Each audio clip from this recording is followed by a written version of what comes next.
Hello and welcome everyone to our highlight show. I'm International Master Nazi Paikidze and I'm here with two grandmasters, Yasser Seirawan and Peter Svidler. It was a great day today. Action-packed day today. Let's check our standings after these results.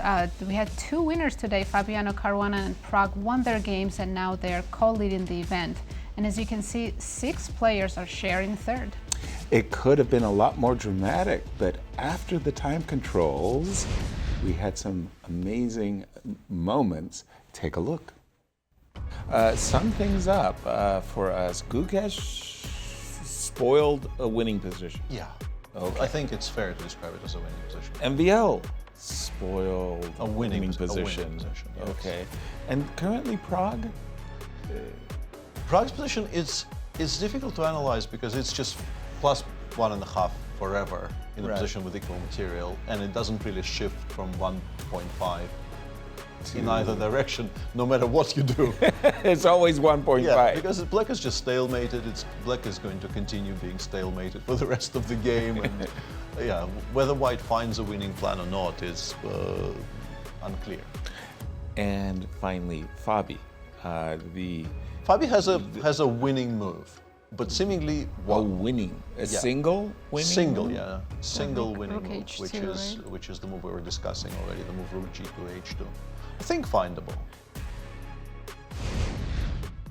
And those were the 3 games we mentioned in that segment. There was also a very exciting game between Levon Aronian and Maxim Vachier-Degrave, a game very dear to my heart because it was a very fighting Grunfeld. Lots of things happened there. Let's hand it over to Levon himself and watch the conclusion of the game and the interview. They're repeating moves. We can see the handshake. So, tell us what has happened here. Well, MVL will feel that that would have been absolutely a game to include in all of his future Grunfeld collections. Right. A game for the ages, and then I think he hurried a little bit too much at a certain spot and is now going to have to be satisfied with a draw, which is a very disappointing result considering how well he played from a certain point in the middle game. And there we have it, Levon claiming a draw with King G1 here. Very good defense from a certain point onwards by Levon, but he was in desperate trouble. You know, both of us, we blundered it here. Queen F7, Queen B8, there is Queen E8. No, come back in the frame. We lost you. We lost. I lost myself. Oh my. This is a terrible blunder, yeah. How would you assess the start of this tournament? Rather terrible. I mean, I'm playing, you know, one thing is to play badly, but the other thing is to play badly and slowly. Like I have the golden double. What are you going to do to change that? Well, at least I should try to play, I mean, I'm playing badly, at least I should try to play fast. Okay. I'll let you go. Rest, speak with your helper here. Have to play fast. That was a fun interview. And another win was made by Pragg, and it looked like for a while that Deac had a fortress, but eventually Pragg broke through. Take a look. It seems like there's just absolutely no help available anymore. You can go Rook A6, but then you lose it to the Rook. White doesn't need to win it with the King. Rook is plenty good enough. And you put it on such a square that you can't even get it to D1, for instance. You don't have access to any good squares. You can play Rook C6, but that's still like 3 tempi away from giving a single check. That Rook A8 was a really bad Yeah, Rook move. A8 was a very difficult decision to understand because maybe you don't want to be locked down on the G file, maybe you don't play Rook E8, but play Bishop D3. Oops. Yeah, play Bishop D3. Game is still very... I suspect this is holdable, honestly, because this is 155 that we've been watching for the past 30 moves, not really moving either up or down.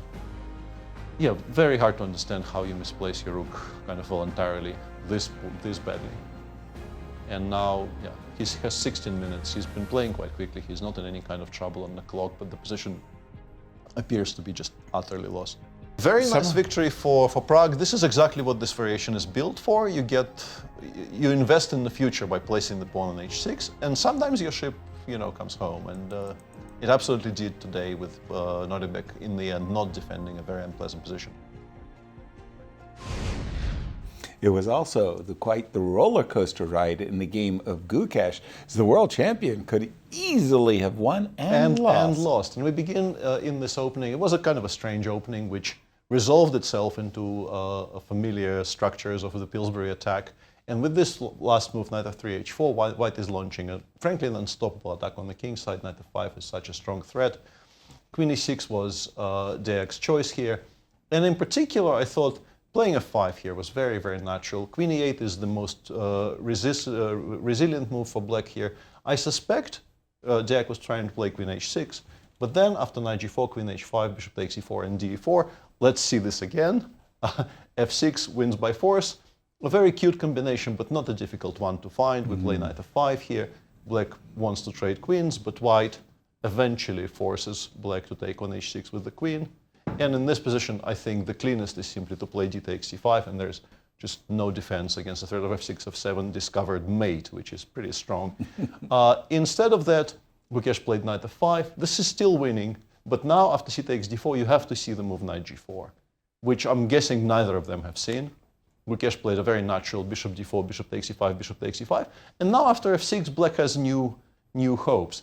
But importantly, Deac was doing his usual thing of being on no time whatsoever. By this point, he was, I think, under 5 minutes. And soon he was playing basically on increment. And shockingly, from a position like this, which is still very comfortably better for white, you have to say that Deac completely outplayed the world champion, who, in a slightly surprising decision, chose, for instance, here not to get queens off the board.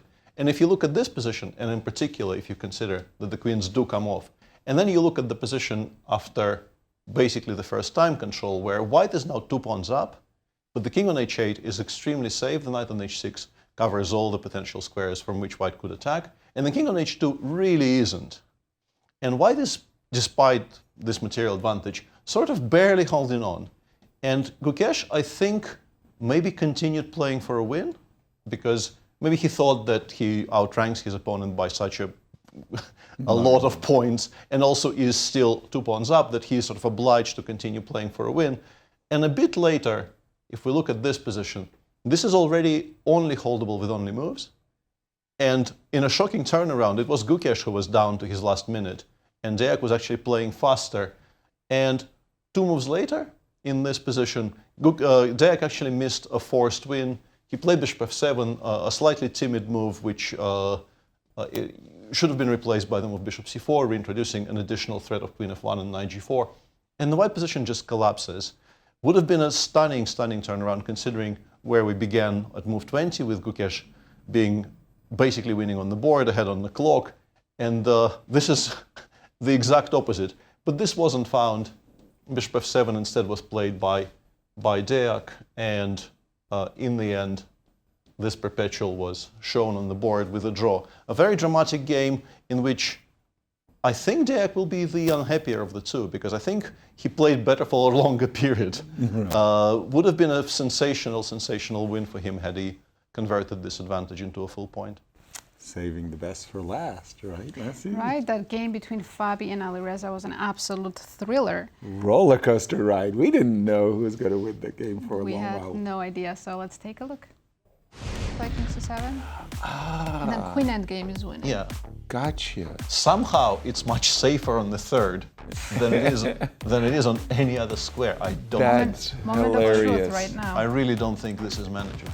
That's hilarious. Oh my He goodness. has 20 seconds to figure out. Rook d3.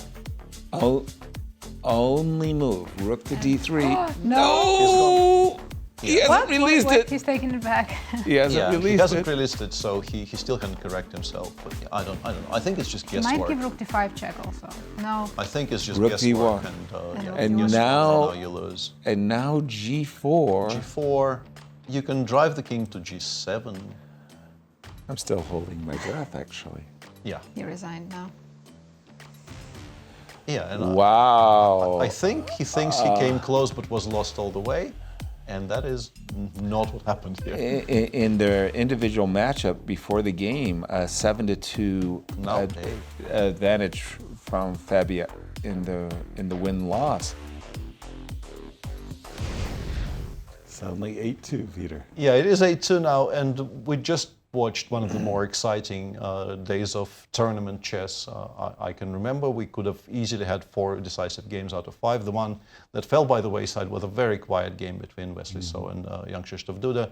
We're still on very solid 2 games per day being decisive. Black only finally won a game in this tournament. Right. It's all heating up very, very nicely and very enjoyable to watch. Exactly. Great highlights. Great shows. A great day today. Indeed.